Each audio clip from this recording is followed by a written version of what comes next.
Apparently, there is a yellow smiley face on the internet named Verity, and the kids love her, or they're terrified of her, or they love being terrified of her. I'm still working all this out, but I recently discovered something called It's Me, It's Verity, and as a 51-year-old Gen Xer, I reacted exactly the way you'd expect. Who the hell is Verity? At first glance, she looks harmless. Basically just a yellow smiley face, talks in a cheerful, friendly voice. She's helpful. She can answer your questions. And then things start to get a little weird, because Verity doesn't just answer questions. Verity starts asking questions. Personal questions. Questions like, are you home alone? Why is your door locked? And eventually we arrive at the comforting revelation that this cheerful little AI apparently knows where you sleep. Apparently we finally achieved the technological future we were promised. But instead of flying cars, we've created a demonic Clippy. And if you're under 30 and don't know who Clippy is, don't worry, because we're going to get to that little bastard in a little bit. Because after I went down the Verity rabbit hole, I realized something. Maybe Verity isn't really anything new. Maybe every generation creates monsters out of whatever technology scares the hell out of it.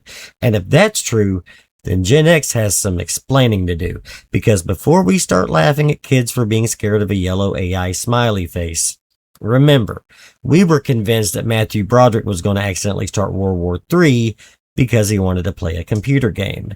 So maybe we should sit this one out. Or maybe we should talk about it. I think that's what we'll do. So today we're going to figure out who the hell is Verity and why does she know where you sleep. Welcome to the Mighty Philbert Show! It's the Mighty Philbert Show! Hello, Mighty Ones. I am the Mighty Philbert, and let's begin with the question that probably brought half of you here. What exactly is this thing? Verity is a character associated with a Minecraft horror story created by the YouTube creator That Mob. Is this sound coming from the box? Oh. What the hell is this? What the hell is this? Hello, I'm Verity, your personal helper friend. Ask me anything. I know everything. And I know already I've lost about 40% of the Gen X audience, right? But stay with me, okay? Because you don't need to know anything about Minecraft. You just need to think of it this way. Minecraft isn't just a video game anymore. It's also become a storytelling platform. People create characters, worlds, mysteries, and horror stories right there inside it. And one of those characters is Verity. Verity presents herself as an artificial intelligence, friendly, helpful, cheerful, basically the technological promise we've been hearing for years. Ask me anything, except this is horror, so you already know it's going to go badly, right? It's not about the enchantments. Like, I want to actually... There's no reason to go looking for other people. You have me.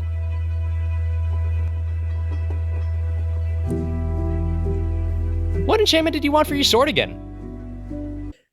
So then Horror Skunks released a song that was based around this character called It's Me, It's Verity. Hey, it's me, it's Verity. Ask me anything. And the premise is incredibly simple. Verity introduces herself as your helpful AI friend. She answers questions, cheerful, cute, and gradually she starts to get a little personal. Do you live alone? Is anybody home? 1, 2, 3, and so where did everybody go? Suddenly, the AI isn't just answering questions anymore. It's demonstrating that it knows things about you. Why do you know where I sleep? Oh, I just know. I always know. And that's where the entire thing becomes creepy, because Verity isn't frightening because she's some giant monster chasing you with an axe. She's frightening because she's helpful. She's friendly. She wants you to trust her. And she knows things about you that you don't remember telling her, which, when you think about it, is a remarkably modern horror story. Think about the monsters we grew up with. Freddy Krueger, Jason Voorhees, Michael Myers. These guys weren't exactly subtle. If Jason Voorhees appeared in your living room holding a machete, there wasn't much ambiguity about what was happening there. You weren't thinking, well, maybe he's here to optimize my workflow. No, Jason had a fairly straightforward user agreement. Run. But Verity represents something different. The threat isn't physical strength. It's knowledge. She knows things. She sees things. She understands things. And most importantly, you invited her in. And that's the part I find fascinating, because children today are growing up surrounded by technology designed to know them. Recommendation algorithms learn what they watch. Apps learn what they like. Phones know where they've been. Streaming services know what they listen to. Social media platforms figure out what keeps their attention, and increasingly, AI systems actually talk back. That's normal to them, which makes Verity a perfect monster for this particular moment. The horror isn't the computer wants to kill me, it's how does the computer know that? And suddenly I realized, wait a minute, we've been here before. So gather around, because Grandpa Philbert's going to tell you a story about the ancient times, okay, kids? Back in my day, computers were these enormous boxes, and the screen was roughly the color of radioactive oatmeal. And if you wanted to connect to another computer, your modem had to scream at it first.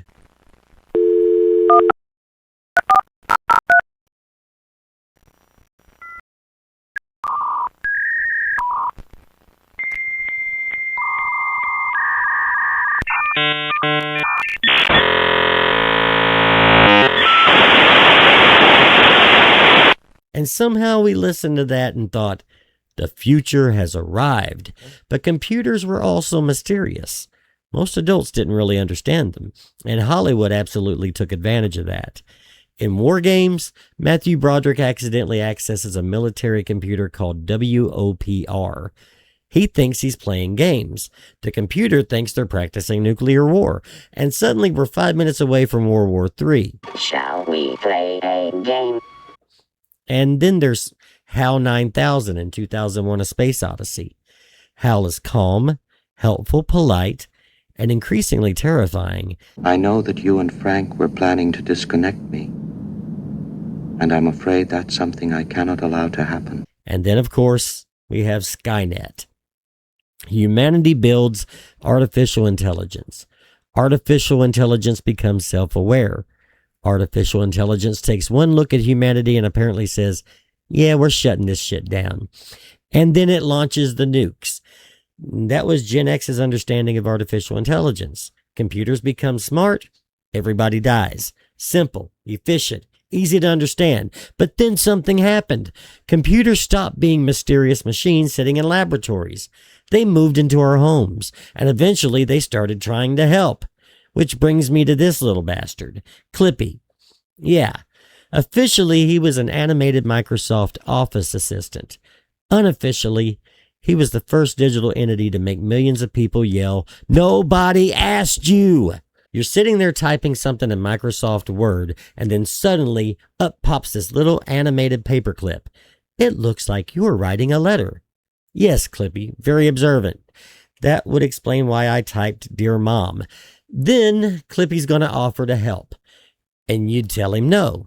And then he'd come back, because Clippy doesn't understand boundaries. And looking back, Clippy was actually kind of remarkable, because this was one of the first times ordinary people encountered software that seemed to be watching what they were doing and responding to it.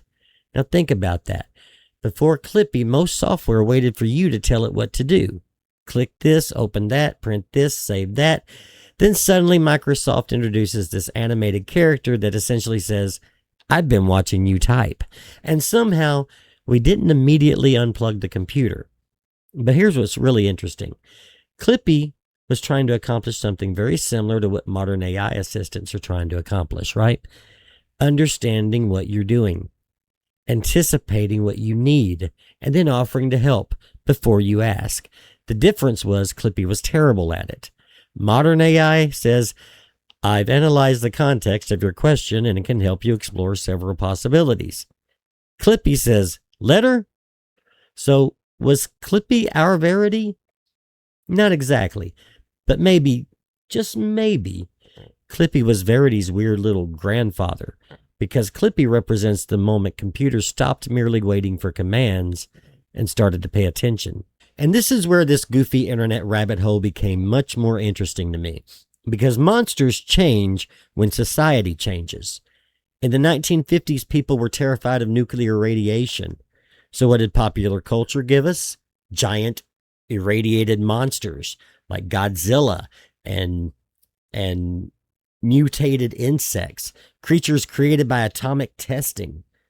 The monster reflected the anxiety. During the Cold War, we became terrified of nuclear annihilation, so our stories became filled with nuclear war and post-apocalyptic wastelands. When computers arrived, that became the monster. HAL, WOPR, Skynet. When the internet arrived, the monster changed again. Because now we get things like creepypasta, Slender Man, mysterious websites, haunted video games, things hiding inside the network. And now we're entering the AI rage. So what does the monster become? Not a robot carrying a laser gun, not Arnold Schwarzenegger kicking down your door. I'll be back. It's something much more intimate.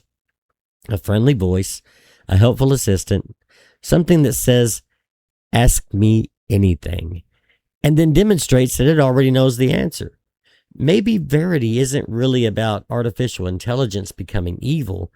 Maybe she's about something more uncomfortable, like what happens when the machine knows us better than we're comfortable with. And here's where I'm going to defend the kids, all right? Because it's very easy for our generation to look at whatever young people are doing and saying, what the hell is wrong with these people? Which is particularly funny coming from us. I mean, we drank from garden hoses, we rode bicycles without helmets, we disappeared in the woods for 8 hours, and our parents had absolutely no idea where we were. And our primary form of childhood communication was, be home when the street lights come on. We also spent an extraordinary amount of time scaring the shit out of ourselves. Games like Bloody Mary, Ouija boards, urban legends, the babysitter getting phone calls from inside the house, the escaped mental patient with the hook for the hand, right? Every generation does this.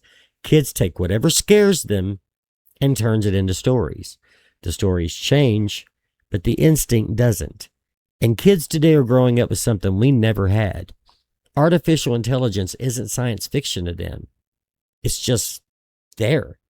They can talk to it, ask it questions, use it for homework, make pictures with it, music, have conversations with it.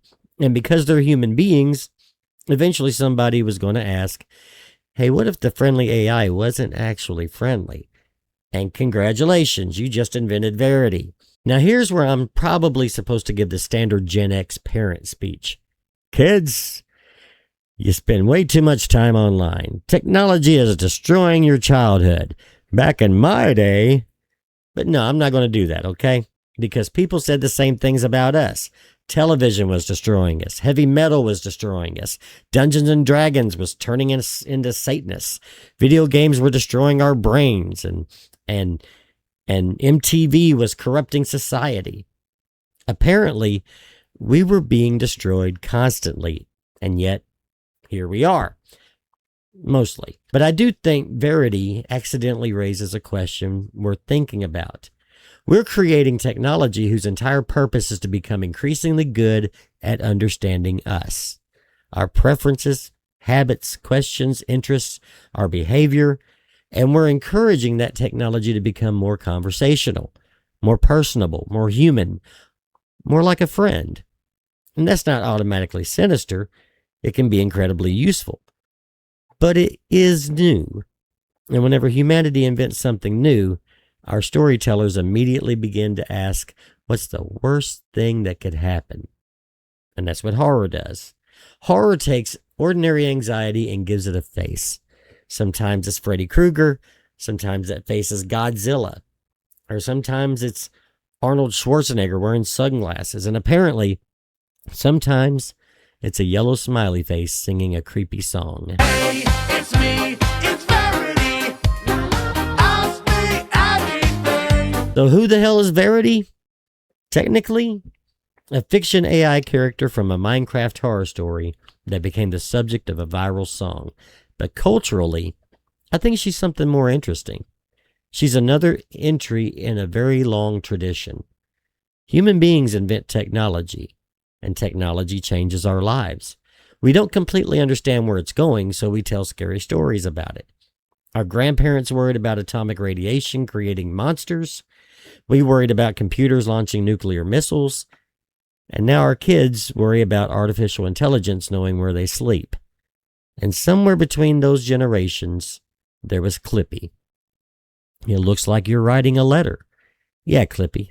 And now his great-granddaughter knows my home address. Fantastic. But maybe that's why I ended up enjoying this rabbit hole, right? Because at first, I looked at Verity and thought, kids today are weird.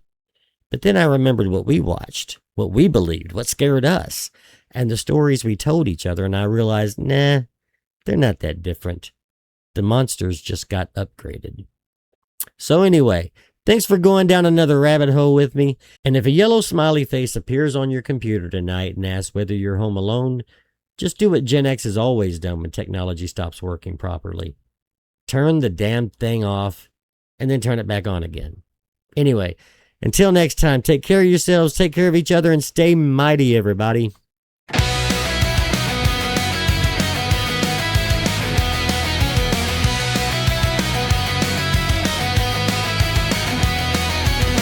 just watched the mighty Philbert show. Don't forget to like and subscribe. Share it now with someone that you know, and I'll be your friend for life. Bye, everybody, and stay mighty.